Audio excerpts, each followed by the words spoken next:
अस्सलाम वालेकुम वरहमतुल्लाहि वबरकातुहू। आप सबको मेरे यूट्यूब चैनल पे खुश आमदीद। उम्मीद करती हूँ जहाँ भी होंगे खुश होंगे, खैरियत से होंगे। तो आज के ब्लॉग में मैं बात करूँगी कि जो लोग मोहब्बत में मुब्तला होते हैं और मोहब्बत में नाकामी के बाद या तो अपनी ज़िंदगी का ख़ात्मा कर लेते हैं या फिर वो ज़हनी तवाज़ुन अपना खो बैठते हैं या फिर वो अपनी ज़िंदगी को तबाह बर्बाद कर लेते हैं। तो मोहब्बत में नाकामी अगर है तो आपको क्या करना चाहिए, तो आज के ब्लॉग में मैं इस पर बात करूँगी। तो आजकल आपने देखा होगा कि हमारी जो स्पेशली नौजवान नस्ल है वो मोहब्बत के चक्कर में काफ़ी पड़ी होती है। और आपने देखा होगा कि आजकल ये ट्रेंड बहुत बन गया हुआ है कि आप मोहब्बत में पढ़ना, इश्क में पढ़ना। तो ये मोहब्बत जो सी है इसके हकीकी मायने तो लोगों को पता हो या ना हो, लेकिन आजकल इस चीज़ में हर दूसरा शख्स ही मुब्तला है। हर नौजवान नस्ल में ये चीज़ बढ़ती जा रही है। तो नौजवान नस्लों में ये चीज़ बहुत तेज़ी से बढ़ती जा रही है। इसकी मुख्तलिफ रीज़न्स हैं, तो रीज़न में हम फिर कभी डिस्कस इस पे करेंगे। लेकिन आज का जो मेरा मौजू है कि मोहब्बत में नाकामी के बाद एक इंसान खुद को कैसे संभाल सकता है। अगर आप किसी शख्स को पसंद करते हैं और वो आपको हासिल नहीं हो सका, तो आपको क्या करना चाहिए और कैसे आप अपने अपने आप को मजबूत बना सकते हैं और कैसे आप इस सिचुएशन से निकल सकते हैं। तो सबसे बड़ी वजह ये होती है कि जब आप किसी के ऊपर अपने इमोशंस इन्वेस्ट करते हैं और अपने इमोशंस को प्योर रखते हैं, तो आप तो दूसरे शख्स से आप यही उम्मीद कर रखते हैं कि वो भी शख्स आपके साथ बिल्कुल वैसा ही रहे जैसे आप उसके मतलब सोचते हैं या उसके मतलब एहसासात रखते हैं। तो कभी भी आप ज़बरदस्ती के बेस पर किसी को ये नहीं कह सकते कि वो आपके लिए भी बिल्कुल वैसी ही फीलिंग रखे, वैसे एहसासात रखे जैसे आप दूसरों के मतलब रखते हैं, जिससे आप मोहब्बत करते हैं। तो सबसे पहले ये जानना ज़रूरी है कि अगर एक ट्रू लव का मतलब आप समझें, तो एक सच्ची मोहब्बत यही है कि आप एक्सपेक्ट नहीं करते दूसरे से, क्योंकि आपको पता है कि आप किसी के ऊपर हावी नहीं हो सकते, किसी को ज़बरदस्ती नहीं कर सकते। तो ये एक तरफा आपकी फीलिंग है। तो आपको इस चीज़ को समझना होगा कि आप कभी भी ज़बरदस्ती किसी को अपनी ज़िंदगी में ना तो शामिल कर सकते हैं और ना ही ज़बरदस्ती कर सकते हैं, क्योंकि ये एक आर्जी आप ज़बरदस्ती ज़रूरी नहीं कि कल को आपको इसका फ़ायदा भी हो। सपोज़ अगर आप किसी को ज़बरदस्ती अपनी लाइफ में शामिल कर लेते हैं, तो बाद में वो बहुत मसले मसाइल पैदा हो सकते हैं आपके लिए, क्योंकि कुछ चीज़ें ये होती है कि वो वक्त से पहले तो बड़ी ज़्यादा खूबसूरत लगती है, लेकिन जब वो आप प्रैक्टिकल लाइफ में जब एंटर होते हैं, तो तब आपको उसकी पता चलता है कि आपके ये सारे जो जज्बाती फ़ैसले थे आप सबके। तो मोहब्बत में नाकामी ये भी हो सकता है कि किसी दूसरे ने आपको धोखा दे दिया हो, या आप दोनों एक दूसरे के साथ सिंसियर होकर भी नहीं मिल पा रहे या मिल सके। तो बात यह है कि चाहे आपको किसी ने मिसाल के तौर पर धोखा दिया हो, मोहब्बत में आपको नाकामी मिली हो, धोखा मिला हो, तो उसका ये मतलब हरगिज़ नहीं कि आप किसी एक शख्स के लिए अपनी ज़िंदगी का ख़ात्मा कर दें। तो जब आप किसी शख्स के साथ अपने एहसासात को जोड़ते हैं, तो आपको उस तकलीफ़ का भी सामना करना पड़ता है, लेकिन वो एक आर्ज़ी तकलीफ़ होती है। अगर आप चाहें तो आप उस तकलीफ़ से निकल भी सकते हैं। तो सबसे पहले ये सोचना चाहिए कि अगर कोई शख्स आपके साथ मुखलिस होता, तो आपको धोखा ही क्यों देता। तो इससे बेहतर नहीं है कि ये एक अच्छी बात नहीं है कि जिस शख्स ने आपको धोखा दिया वो आपकी ज़िंदगी से खुद ही निकल गया है, यानी कि अल्लाह पाक ने उसको आपकी ज़िंदगी से निकाल दिया है।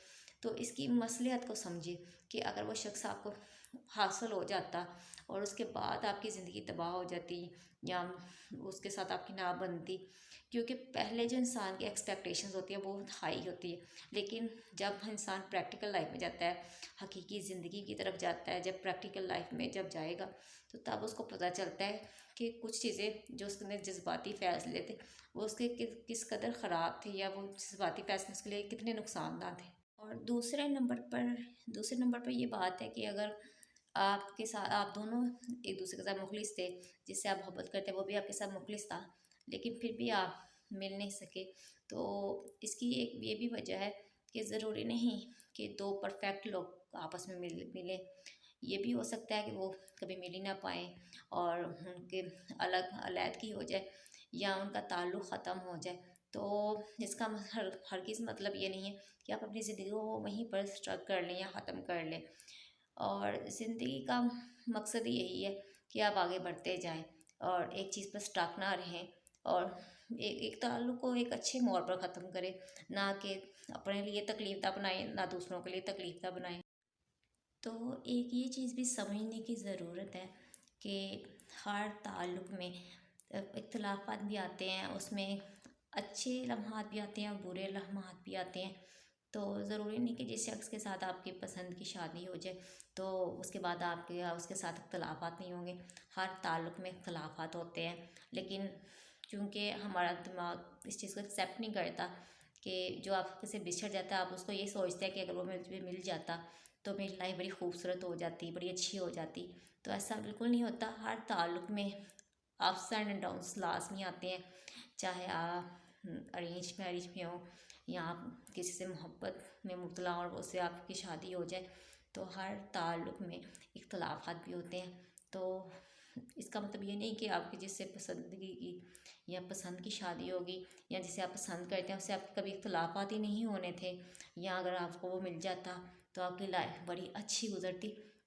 अच्छी लाइफ तो हो भी सकती है, लेकिन ये नहीं कि आप दोनों के माबेन कभी भी कोई इख्तिलाफ़ ना है नहीं होगा। तो हर ताल्लुक़ में इख्तिलाफ़ात भी आते हैं और उसमें अप्स एंड डाउन्स लाज़मी आते हैं।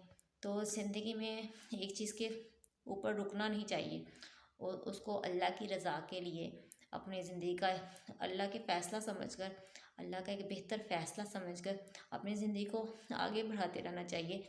कि कोई मसलियत होगी कि कोई शख्स आपको नहीं मिला तो उससे बेहतर वो आपको नवाज सकता है। तो ज़िंदगी में कभी ताल्लुक़ को तकलीफ ना बनाएं, बल्कि उसको एक अच्छे मोड़ पर ख़त्म करना सीखें। अगर एक ताल्लुक़ आपके साथ बहुत अच्छा रहा है और उसका आपके साथ एक अच्छा ताल्लुक़ रहा है और बहुत सिंसियर रहा है, तो अगर वो आप नहीं मिल पा रहे तो उसको एक अच्छे मोड़ पर ख़त्म करें। ना दूसरों के लिए तकलीफ दा बनाए, ना अपने लिए तकलीफ दा बनाए। तो अगर आपको मोहब्बत में नाकामी हुई है, धोखा मिला है, तो इसका बेहतर यही हल है कि अपने आप को जितना हो सके बिज़ी रखें। जो चीज़ें आपको करना पसंद है उसको करें, जो आप ज़िंदगी में अपने गोल को हासिल करना चाहते हैं उसको पूरा करें, जो आप चाहते हैं उसको करें, जो चीज़ आपको करनी पसंद है वो करें, और जितना हो सके अपने आप को बिज़ी रखें। जब तक आप अपने आप को बिज़ी नहीं रखेंगे, फ़ारग रहेंगे, तो वो चीज़ आपको आपके दिमाग में बार बार आएगी। वो फिर आपको नेगेटिविटी की तरफ लेके जाएगी और आपके अंदर नेगेटिव थॉट्स पैदा होंगे, मनफी सोचें पैदा होंगी, और मनफी सोचें फिर डिप्रेशन की तरफ जाती हैं और फिर बहुत गलत फैसले भी कर सकता है, वो अपना नुकसान भी कर सकता है। तो जितना हो सके जब आप किसी तकलीफ़ में मुब्तला हो तो उस हालत में अपने आप को बिज़ी रखने की कोशिश किया करें, और कोशिश करें कि तब इंसान अपने आप को जितना हो सके बिज़ी रखे। तो अगर आपको मोहब्बत में नाकामी हो तो उसके बाद ये ना करें कि अपने आप की केयर करना भूल जाएँ, बल्कि उस सिचुएशन में कोशिश करें अपना ज़्यादा ख़्याल रखें, और जितना आप अपना ख़्याल रखेंगे उतना ही जब आपकी सेहत ठीक रहेगी या आपका फिज़िकली आप तो अपने आप को ठीक फ़ील करेंगे, तो ये जो फीलिंग है, जो सैडनेस है, ये खुद ब खुद ही आहिस्ता आहिस्ता कम हो जाएगी। एक्सरसाइज लाज़मी करें, एक्सरसाइज के बगैर आप कभी भी एक अच्छी लाइफ नहीं गुजार सकते। एक्सरसाइज के बगैर आप अपने अंदर के इमोशंस को, अपने अंदर की जो नेगेटिविटी को कंट्रोल नहीं कर सकते। तो एक्सरसाइज एक बहुत अहम किरदार अदा करती है कि आपके अंदर आपकी सेहत को भी ठीक रखने में और अपने आप को आपको एक्टिव रखने में भी बहुत करामत साबित होती है, बल्कि आपके इनरली पीस में भी किरदार अदा करती है। तो एक्सरसाइज को अपनी ज़िंदगी में लाज़मी शामिल करें और कोशिश करें सोशल मीडिया में नेगेटिविटी जितना कम हो सके, सोशल मीडिया में नेगेटिविटी को कम से कम देखें। सोशल मीडिया का इस्तेमाल जितना हो सके कम करना चाहिए, क्योंकि सोशल मीडिया भी एक बहुत ही अहम किरदार अदा करती है कि वो जब इंसान सैड होता है तो वो कोई उदास शायरी पढ़ेगा या उदास सॉन्ग सुनेगा, तो वो उसके अंदर ये फीलिंग्स और डेवलप होंगी। तो कोशिश करें सोशल मीडिया का जितना इस्तेमाल कम हो सके कम कम करें, और उसमें पॉजिटिव चीज़ें देखें। अगर बेहतर होगा कि आप पॉजिटिव चीज़ें उसमें देखें, और कोशिश करें जिस शख्स के साथ आपका ताल्लुक़ रहा है और उसके उसके उससे रिलेटेड किसी चीज़ को अपने पास ना रखें, ना मैसेजेस को, ना तस्वीरों को, किसी भी किस्म की चीज़ों को ना पढ़ें, और कोशिश करें उन सबको आप डिलीट कर दें और उसको हमेशा के लिए ख़त्म कर दें। और कभी ना उसका सोशल मीडिया बार बार चेक करें, ना उसको बार बार फॉलो करें।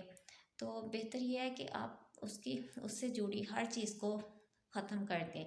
जब तक आप इस चीज़ को नहीं करेंगे तब तक आप इस चीज़ से कभी नहीं निकल पाएंगे।